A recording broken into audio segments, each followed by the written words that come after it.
Halo, nama saya Muhammad Fajriyadi Mukti. Di sini saya akan membahas tentang PROM dan CLI dari router Cisco menggunakan software simulasi Cisco Packet Tracer Student.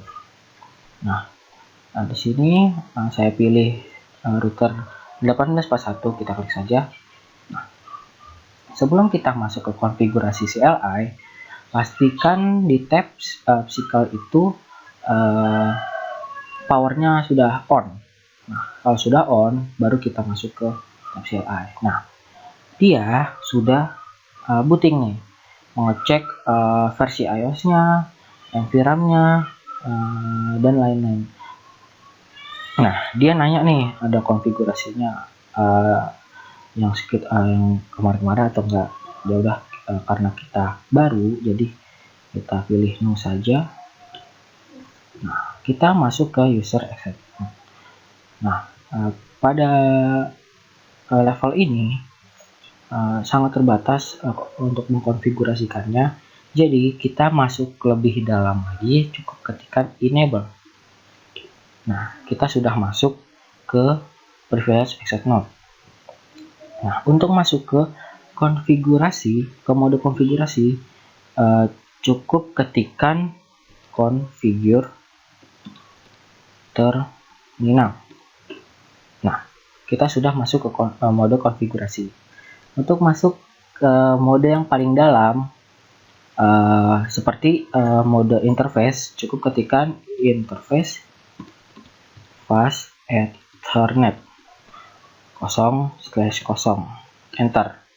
Nah, kita sudah masuk ke mode konfigurasi interface.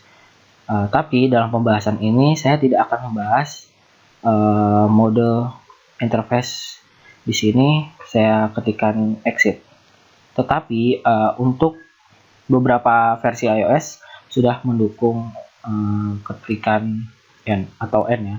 Exit itu atau N itu sama saja. Exit. Nah, kita sudah masuk ke privilege access node. Nah, saya coba nih untuk mundur lagi ke user access node. Gimana sih?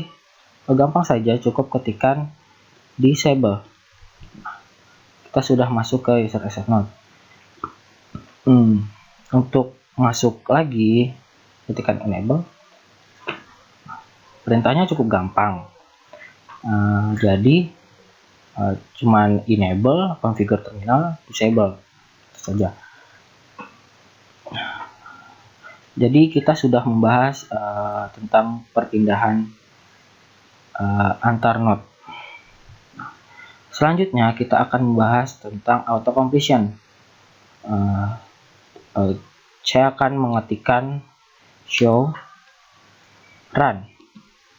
Nah, kan misalnya saya nggak tahu nih show run, cukup tekan tab. Nah, show running config, kemungkinan show run itu adalah show running config. Jadi enter saja. Nah, ini dia karena ya layarnya kecil, jadi memanjang ke bawah.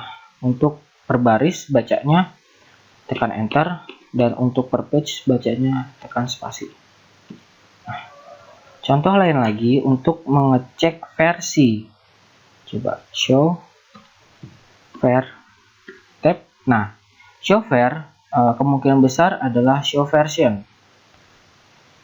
Enter. Nah,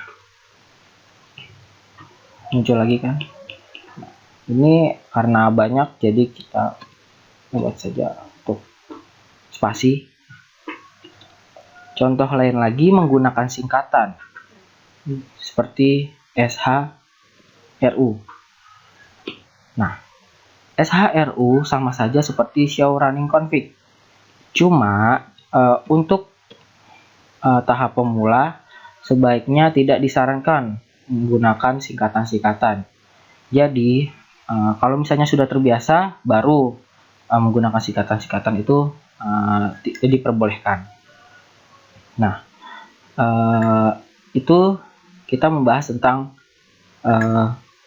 auto completion. Sekarang saya ingin mencoba untuk mengatur waktu, misalnya clock. Wah, incomplete comment berarti kan perintah yang dimasukkan kurang tepat atau tidak komplit. Jadi clock spasi tanda tanya saja. Nah, muncul set the time and the date set untuk mengatur waktu dan tanggal. Jadi perintah pertama itu clock, kita tambahkan saja set, enter. Wah, masih incomplete comment, berarti masih kurang dong. Kita ketikkan lagi clock set, tambahkan tanda tanya saja, hour, minutes, and second. Jadi kita kurang pengaturan jam. Saya asal saja, coba jam 10, menit ke 30, detik ke 88. Invalid input detected at tanda pada jam pada waktunya. Wah, kenapa nih? Kok saya masukkan salah? Saya periksa dulu nih. Jam 10, menit 30. Oh, ternyata detiknya 88. Setahu saya, detik itu sampai 59 kan? Nah, kita coba ubah saja 59. Wah, incomplete comment, berarti masih kurang dong. Kayak tadi, kita tambahkan saja tanda tanya. Day of the month. Berarti kita kurang pengaturan tanggal. Coba kita masukkan 1 Juni. Invalid detected at bulannya, dia menunjukkan bulannya itu tidak diketahui. Coba June. Nah, incomplete comment berarti masih kurang lagi nih. Tanda tanya saja. Oh, kita kurang tahunnya. Dari tahun 1993 sampai 2035. Kita masukkan, karena sekarang tahun 2015, kita masukkan saja 2015. Enter. Nah, kita sudah berhasil untuk mengkonfigurasikan waktu, jam, dan tanggal. Nah, sekian dari saya. Kita sudah membahas mengenai auto conversion, perpindahan antar node, dan context sensitive health, membahas tentang iOS dan error message. Semoga berguna. Terima kasih.